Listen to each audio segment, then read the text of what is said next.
Headlines आपने जानी। आज की सबसे पहले 3 बड़ी अहम खबरें। मुज़ाकराती कमेटियां बन गई, कलाम ने सामने होंगे।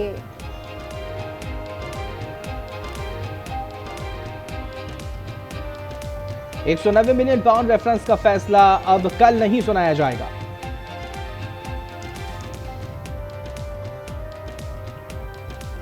कराची में पानी के मसले पर सियासी पारा हाई। हुकूमत और पीटीआई मुज़ाकराती कमेटियों की मुलाकात कल होगी। स्पीकर कौमी असम्बली अयाज सादिक ने चैम्बर में मुलाकात की दावत दे दी। वज़ीर आज़म मोहम्मद शहबाज शरीफ ने 8 रुकनी कमेटी बना दी। पीटीआई ने मुतालबात का ड्राफ्ट भी तैयार कर लिया है। बानी समेत 5000 मुबैना सियासी कैदियों की रिहाई और जुडिशल कमीशन के क़याम का मुतालबा हुकूमती कमेटी के सामने रखा जाएगा। कुफर टूटा खुदा खुदा करके बरसों के बाद हुकूमत और पीटीआई एक साथ बैठने को तैयार। पार्लियामेंट हाउस में स्पीकर के चैम्बर में मुलाकात होगी। स्पीकर कौमी असेंबली अयाज सादिक ने कहा, वजीर आजम शहबाज शरीफ की तरफ से कमेटी का कयाम खुशाइंद है। हुकूमत की 8 रुकनी कमेटी में नून लीग की तरफ से इसहाक डार, राना सनाउल्लाह, इरफान सिद्दीकी, पीपल्स पार्टी के राजा परवेज अशरफ, नवीद कमर, MQM के खालिद मकबूल सिद्दीकी, काफ लीग के सालिक हुसैन और IPP के अब्दुल अलीम खान शामिल हैं। चेयरमैन पीटीआई बैरिस्टर गौहर ने कहा, कम वक्त में नतीजा खेज मुज़ाकरात की उम्मीद है। जराये के मुताबिक पीटीआई ने मुज़ाकरात का ड्राफ्ट भी तैयार कर लिया। बानी समेत 5000 सियासी कैदियों की रिहाई का मुतालबा किया जाएगा। 9 मई और 26 नवंबर वाक़यात की तहकीकात के लिए जुडिशल कमीशन का मुतालबा भी रखा जाएगा। साथ ही अपोजिशन लीडर उमर अयूब ने वाज़ेह कर दिया कि मुतालबात ना माने तो सिविल नाफरमानी शुरू करेंगे। 9 मई के जो हमारे साथी हैं उनके ऊपर जो तशद्दुद हुआ था उसके ऊपर आपका जुडिशल कमीशन बने। उसके बाद हमारे 26 नवंबर को हमारे लोग शहीद हुए हैं, 12 से ज़्यादा, हज़ारों लोग ज़ख्मी हुए, 5000 से ज़्यादा जो हैं वो आपके अरेस्ट हुए हैं, 200 से ज़्यादा लोग हमारे इस वक्त लापता हैं, उनका नहीं मालूम, प्रिज्यूम डेड। इनकी पूरी इंक्वायरी होनी चाहिए। उधर वजीर आजम ने भी उम्मीद जाहिर की कि मुल्की सलामती और कौमी मफाद को मुकद्दम रखा जाएगा। पीटीआई की सेक्रेटरी इत्तलात शेख वकास अकरम ने कहा है कि हुकूमत मसाइल के हल में संजीदा है या नहीं, कल फैसला हो जाएगा। वीडियो पैगाम में कहा कि इसके बाद हमारी कमेटी बानी से मुलाकात करेगी। मुज़ाकराती कमेटी से मुझे ये बताया गया है कि कल हमारी कमेटी की मुलाकात होगी। कल हमें इस बात का अंदाज़ा हो जाएगा कि हुकूमत इस कमेटी की फॉर्मेशन के बाद बाकायदा तौर पर मसाइल के हल और जो इशूज़ हमारे हैं, जो नुकात इमरान खान साहब ने दिए हैं, उनके हल के लिए कितनी संजीदा है। उसके बाद हमारी ये कमेटी कल ही अडयाला में इमरान खान साहब से मुलाकात करने की ख्वाहिश रखती है। उसके बाद वो इमरान खान साहब से मिलेंगे, उन्हें इस सारी पेशरफ से आगाह करेंगे। आगाह करने के बाद इमरान खान साहब जो फैसला लेंगे सिविल नाफरमानी की हवाले से, वो फैसला हम आप लोगों से शेयर कर लेंगे। शेर अफजल ने सिविल नाफरमानी के फैसले से इख्तलाफ जाहिर कर दिया। कहा, सिविल नाफरमानी से आवाम का भी नुकसान होगा। आज ही उससे गुफ्तगू में पीटीआई रहनुमा बोले कि मुज़ाकरात का माहौल खराब करने से बचा जाए। वाहिद हल की यही है कि तमाम सियासी कुव्वतें टेबल ठाक के बैठ के मुल्क को दरपेश जितने भी चैलेंजेस हैं, चाहे बदामनी हो, चाहे आईनी अदालती मसाइल हो, या चाहे सियासी अदम इस्तेहकाम हो, इन पे बैठ के मुज़ाकरात करें। फरीक़ैन को, दोनों साइडों को मुज़ाकरात के दौरान किसी भी ऐसे अमल से इज्तनाब किया जाना चाहिए जिस मुज़ाकरात का जो माहौल है वो ख़राब हो सके। सिविल नाफरमानी की तहरीक का फैसले का दारोमदार अब पाकिस्तान तहरीक इंसाफ के जो मुज़ाकराती कमेटी के मेंबर्स हैं उनकी सिफारिशात से मशरूत होगा। मुज़ाकरात को एक मौका देना चाहिए ताकि ये देखा जा सके और कौम के सामने भी आ जाए कि कौन सा फरीक जो है वो पाकिस्तान की बेहतरी के लिए मुज़ाकरात नहीं चाहता है या उसमें संजीदा नहीं है। पीटीआई के कैदियों की रिहाई की बात अपनी जगह, लेकिन दूसरी तरफ अताताड़ का कहना है कि 9 मई नाकाबिले मुआफ़ी जुर्म है। साहनी के मास्टरमाइंड को भी सजा होगी। लाहौर में इज्तिमा से खिताब में कहा कि सियासत की आड़ में मुल्क पर हमले किए गए। 9 मई जो एक सानिया है, जो हमारी तारीख का स्याह तरीन दिन है, ये खातिर जमा रखें कि सियासी दहशत गर्दी नहीं चल सकती। और जो मास्टरमाइंड था 9 मई का, उसको भी इंशाअल्लाह ताला सजा होगी, क्योंकि ये नाकाबिले माफी जुर्म है। कि आज मुल्क से बाहर बैठे लोग क्या कर रहे हैं, वो मुल्क के खिलाफ जो ट्रेंड चलाते हैं, जो प्रोपेगेंडा करते हैं, उससे नुकसान पाकिस्तान का होता है। बानी पीटीआई और बुशरा बीबी के खिलाफ 190 मिलियन पाउंड रेफरेंस का महफूज फैसला कल नहीं सुनाया जाएगा। एहतसाब अदालत ने चंद रोज कबल फैसला महफूज किया था। अदालत ने पीर को फैसला सुनाने का ऐलान किया था। जरा के मुताबिक पीटीआई वकला को एहतसाब अदालत के अमले ने आगाह कर दिया है। फैसले के लिए अगली तारीख एहतसाब अदालत G11 से दी जाएगी। फवाद चौधरी कहते हैं, परसों बानी पीटीआई से मुलाकात होगी तो उनसे पूछूंगा ये लेटर क्यों लिखा गया। मैं बतौर पीटीआई तर्जुमान चैनल्स पर नहीं आता, बल्कि जाती हैसियत में आता हूं। दहशतगर्दी और इंतहा पसंदी की हर शक्ल का खात्मा यकीनी बनाएंगे। कौम की मुकम्मल हिमायत से पाक फौज और कानून नाफिज करने वाले इदारे मुल्क में पायदार अमन और इस्तेहकाम की बहाली को यकीनी बना रहे हैं। Army chief Syed general Asif Munir ने जनूबी वज़ीरिस्तान के इलाके वाना के दौरे पर गुफ्तगू में जवानों को कौम का हकीकी हीरो करार दिया। कहा, शौहदा पाकिस्तान का फ़ख्र हैं, इनकी कुर्बानियों को कभी फरामोश नहीं किया जाएगा।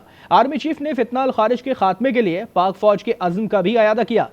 ISPR के मुताबिक वाना पहुंचने पर कोर कमांडर पेशावर ने आर्मी चीफ का इस्तकबाल किया। दहशत गर्दों के खिलाफ कार्रवाइयों पर इन्हें तफसीली ब्रीफिंग भी दी गई। MQM के रहनुमा और सन असम्बली के ऑपोजिशन लीडर अली खुर्शीदी का कहना है कि पानी के हालिया बहरान के दौरान टैंकर्स माफिया के जरिए अरबों रुपए कमाए। आज न्यूज़ से गुफ्तगू में उनका कहना था कि 16 साल से सिंध में इक़्तिदार के मजे लूटने वाली पीपल्स पार्टी ने कराची के पानी में एक कतरे का इजाफा नहीं किया और दावे बड़े बड़े करते हैं। 10-12 दिनों में अरबों रुपए का टैंकर माफिया को फैसिलिटेट किया गया है Karachi water and sewerage corporation की जानिब से, शहरी हुकूमत की जानिब से और सूबाई हुकूमत की जानिब से। ये भी चार्जशीट इन्हीं के ऊपर है कि आपने एक छोटी सी लीकेज ये हुकूमत नहीं बना सकती और बड़े बड़े दावे कर रहे हैं। 16वां साल है इक़्तिदार का और बड़े बड़े दावों के बाद ये बात समझना कि इस शहर में जो पानी के नेटवर्क है उसमें एक कतरा बूंद जो है, एक कतरा पानी जो है वो इंजेक्ट नहीं किया गया है। ये इटसेल्फ एक चार्जशीट है। इस चार्जशीट को पीपल्स पार्टी को एक्सेप्ट करने की जरूरत है, कौम से माफी मांगने की जरूरत है, इस शहर के लोगों से माफी मांगने की जरूरत है। दूसरी जानिब डेप्यूटी मेयर कराची ने वाटर टैंकर से महंगा पानी बेचने की तरदीद कर दी। सलमान मुराद कहते हैं कि टैंकर का रेट फिक्स्ड है, टोकन जारी होता है, जायद रकम चार्ज नहीं की जाती है। पानी की पुरानी लाइन को भी तब्दील किया जा रहा है। वाटर बोर्ड की जानिब से बाकायदा टोकन सिस्टम जारी की जाती है। जो रेट गवर्नमेंट की तरफ से फिक्स किए गए हैं उससे ज्यादा चार्ज नहीं हुए। दादी जी से कराची को पानी सप्लाई की जाती है, जो 40 साल पुरानी लाइन डली हुई थी उसको भी चेंज किया जा रहा है। और वाटर कॉरपोरेशन के CEO सलाहुद्दीन टैंकर से पानी बहाने पर बरहम, कहा कानून हाथ में लेने की इजाजत नहीं दी जाएगी, ऐसे अनासर के खिलाफ कानूनी कार्रवाई की जाएगी। कल हमने ये देखा कि कुछ अनासर ने मिलके जो टैंकर से उनमें से पानी निकालने की कोशिश की। किसी सूरत में भी कानून को हाथ में लेने की गुंजाइश नहीं है और अगर कोई अनासर इस तरह के अमल करेंगे तो उनके खिलाफ कानूनी कार्रवाई की जाएगी। आगे बढ़ते हैं, दीगर खबरें शामिल करें। करम जाने वाली मरकजी शाहराह अभी तक बंद पड़ी है, जिसकी वजह से लोगों की आमदोरफ्त रुक सी गई है। KP हुकूमत ने फिजाई रास्ते से अब तक 6 करोड़ रुपए की अद्वियात करम पहुंचा दी हैं। साथ साथ पाराचनार से 14 मरीजों समेत 53 अफराद को 2 परवाजों के जरिए पेशावर मुंतकिल किया है, जिनका मेंबरान और सरकारी अमले के 16 अफराद को भी पाराचनार मुंतकिल किया जा चुका है। वज़ीर आला KP अली अमीन गंडापुर ने कहा कि करम के अवाम की मुश्किलात का एहसास है, हुकूमत पायदार अमन के लिए इक़दामात में संजीदा है। पंजाब से अद्वियात की दूसरी खेप भी कुरम के लिए रवाना कर दी गई। वज़ीर आला पंजाब मरियम नवाज ने अद्वियात और ज़रूरी सामान के मज़ीद 5 ट्रक भेजने के लिए फौरी इक़दामात का हुक्म दे दिया। मरियम नवाज ने पाराचनार में मुश्किलात का शिकार अवाम के लिए दवायात की फरामी का वादा चंद घंटों में पूरा कर दिया। अद्वियात और जरूरी सामान समेत 41 जरूरी आइटम्स के साथ दूसरी खेप रवाना कर दी गई। मरियम नवाज ने मजीद 5 ट्रक की फरामी के लिए जरूरी इकदामात का हुक्म दे दिया। जिला करम से पाराचनार की बुजुर्ग मरीजा को फौरी ऑपरेशन के लिए पंजाब एयर एम्बुलेंस के जरिए इस्लामाबाद मुंतकिल किया गया। वज़ीर आला ने कहा कि पाराचनार के अवाम हमारे अपने हैं, मुसीबत और मुश्किल में तनहा नहीं छोड़ सकते। अवाम की जरूरत के मुताबिक मोबाइल हेल्थ यूनिट भी भेजा जाएगा। जरूरत पड़ी तो मजीद मरीजों को पाराचनार से एयर एम्बुलेंस सर्विस के जरिए रावलपिंडी मुंतकिल किया जाएगा। पेशावर में 2 फरीकैन के दरमियान फायरिंग से 4 अफराद कत्ल और 3 जख्मी हो गए। थाना पिश्ता खरा पुलिस के मुताबिक सफ़ेद ढेरी में फरीकैन में देरीना दुश्मनी पर फायरिंग हुई। रास्ते में आमना सामना हुआ, जिसके बाद एक दूसरे पर फायरिंग की गई। बात करें ट्रैफिक हादसा के हवाले से तो कराची के इलाके आयशा मंजिल रोड के करीब ट्रैफिक हादसे में मोटरसाइकिल सवार खातून जाँ बहक, जबकि इसका शौहर जख्मी हो गया। मुश्तइल अफराद ने हादसे का सबब बनने वाली मुसाफिर बस को आग भी लगा दी। पतुकी में गुब्बारे बेचने वाले का गैस सिलेंडर फट गया, जिससे गुब्बारा फरोश और 6 बच्चे शदीद जख्मी हो गए। पुलिस के मुताबिक गुब्बारा फरोश दिलदार मोटरसाइकिल पर सिलेंडर रखकर गुब्बारों में हवा भर रहा था। जख्मी बच्चों में अली, आलिया, तारिक, अबू बकर, सिकंदर और मुस्तफ़ा शामिल हैं। सात कबात का रुख करेंगे। सात कबात में बाज़ियाब मुखबियों ने पुलिस की कारकर्दगी बता दी। पुलिस का कच्चे में ऑपरेशन का दावा जाली करार दे दिया। मुखबियों का कहना था कि उन्हें 20,10,000 तावान के इवज़ आज़ादी मिली है। पुलिस ने मुखबियों के इल्ज़ामात को बेबुनियाद करार दिया। मुखबी सिराज और रहमतुल्लाह को पुलिस ने गुज़िश्ता रोज़ ऑपरेशन में बाज़ियाब कराने का दावा किया था। मुखबियों के चचा वकील अजमल सोलंगी ने इल्ज़ाम लगाया है कि अगवा में SHO सैफुल्लाह का हाथ है। SHO सैफ का डाकुओं के साथ राब्ता था और अगवा के वक्त भी उनकी गाड़ी वहां मौजूद थी। बात करेंगे मौसम की, तो मुल्क में मौसम सरमा जोबन पर पहुंच चुका है। बालाई इलाकों में बर्फबारी से नज़ारे हसीन हो गए हैं। नारान, कागान और शुगरान के पहाड़ों पर भी सफेदी छाई है।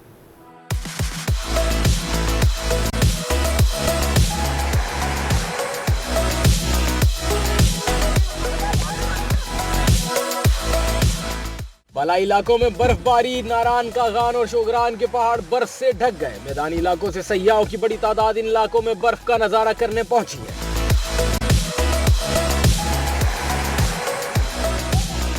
सवात के सयाती मुकामात मालम जब्बा, कालाम और मोडन में भी बर्फबारी से हर मंजर दिलकश हो गया। इधर गिलगित बल्तिस्तान के तमाम इजला शदीद सर्दी की लपेट में आ गए हैं। इस करदू, खरमंग, शगर और कांछे में आबशारे, झरने और नदी नाले जम गए हैं। गिजर की तहसील गोबस में भी शदीद ठंड है। झीलें बर्फीले मैदान का मंजर पेश कर रही हैं, जबकि नदी नाले जमने लगे हैं। महकमा मौसमियात के मुताबिक कम से कम दर्जा हरारत लहिया में -13, इसकरदू -11, गोबस -9, गिलगित देर -8, अस्तूर -7, किल्लात, बगरोड -6, कोयटा, ज़ियारत और चतराल में -5 डिग्री सेंटीग्रेड रिकॉर्ड किया गया है। के साथ खबरों से फिल वक्त इतना ही। किसी भी खबर की तफसील जानने के लिए विजिट कीजिए हमारी वेबसाइट आज.tv। मजीद खबरों के लिए देखते रहिए आज न्यूज़।